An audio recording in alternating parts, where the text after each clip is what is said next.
नमो बुद्धाय। जय भीम साथियों, स्वागत है आपका हमारे channel Buddha and Ambedkar ideology में। आज हम आपके सामने भगवान गौतम बुद्ध के जीवन चरित्र वीडियो सीरीज की तीसरी वीडियो लेकर उपस्थित हुए हैं। कृपया वीडियो पूरा अंत तक देखिएगा।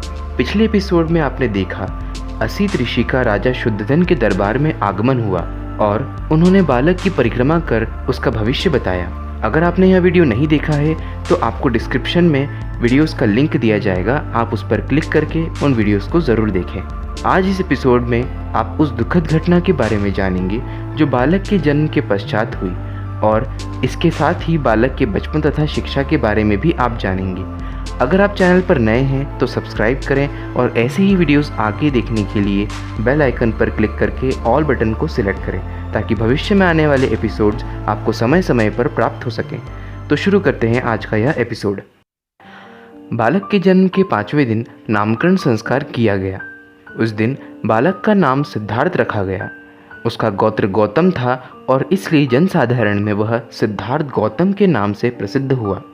बालक के जन्म की खुशियाँ और उसके नामकरण की विधियाँ अभी समाप्त हुई ही नहीं थी कि महामाया अचानक बीमार पड़ गई और उसके रोग ने गंभीर रूप धारण कर लिया। अपना अंत समय निकट आया जान उसने शुद्धोधन और प्रजापति को अपनी शैया के समीप बुलाया और कहा, मुझे विश्वास है कि असित ने मेरे बच्चे के बारे में जो भविष्यवाणी की है वह सच्ची निकलेगी। मुझे यही अफसोस है कि मैं इस वाणी को पूरा होता नहीं देख सकूंगी। महामाया कहती है, प्रजापति, मैं अपना बच्चा तुम्हें सौंपती हूँ। मुझे विश्वास है कि उसके लिए तुम उसकी माँ से भी बढ़कर होगी। मेरा बालक शीघ्र ही मातृहीन बालक हो जाएगा, लेकिन मुझे इसकी तनिक चिंता नहीं है कि मेरे बाद यथा योग्य विधि से उसका लालन पालन नहीं होगा। अब दुखी ना हो, मुझे मरने दे। मेरा अंत समय आ पहुँचा है।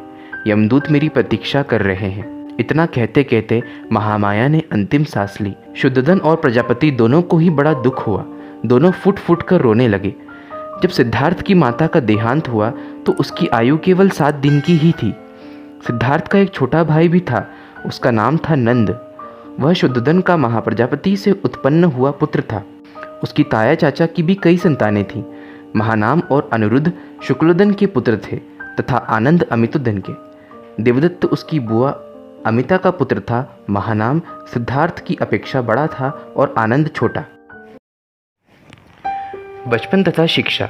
जब सिद्धार्थ थोड़ा चलने फिरने योग्य हो गया, शाक्य जनपद के मुखिया इकट्ठे हुए और उन्होंने शुद्धोधन से कहा कि बालक को ग्राम देवी अभया के मंदिर में ले चलना होगा। शुद्धोधन ने स्वीकार किया और बालक को कपड़े पहना देने के लिए महाप्रजापति से कहा।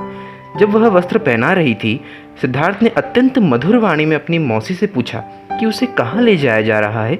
जब उसे पता चला कि उसे मंदिर ले जाया जा रहा है तो वह मुस्कुराया, लेकिन शाक्यों की रीति रिवाज का ध्यान कर वह चला गया। 8 वर्ष की आयु होने पर सिद्धार्थ ने अपनी शिक्षा आरंभ की। जिन्हें शुद्धोधन ने महामाया के सपने की व्याख्या करने के लिए बुलाया था और जिन्होंने सिद्धार्थ के बारे में भविष्यवाणी की थी, वही 8 ब्राह्मण उसके प्रथम आचार्य हुए। जो कुछ भी वह जानते थे, जब वह सब सिखा चुके, तब शुद्धोधन ने उदिच्च देश के उच्च कुलोत्पन्न प्रथम कोटि के भाषाविद तथा व्याकरण, वेद, वेदांग तथा उपनिषदों तेनु के पूरे जानकार सब्बमित्र को बुला भेजा। उसके हाथ पर समर्पण का जल सिंचन कर शुद्धोधन ने सब्बमित्र को ही शिक्षण के निमित्त सिद्धार्थ को सौंप दिया। वह उसका दूसरा आचार्य बना। उसकी अधीनता में सिद्धार्थ ने उस समय के सभी दर्शन शास्त्र पर अपना अधिकार कर लिया। इसके अतिरिक्त उसने भारद्वाज से चित्त को एकाग्र तथा समाधिस्थ करने का मार्ग सीख लिया था। भारद्वाज आलार कालम का शिष्य था और उसका अपना आश्रम कपिलवस्तु में ही था। इस एपिसोड में इतना ही।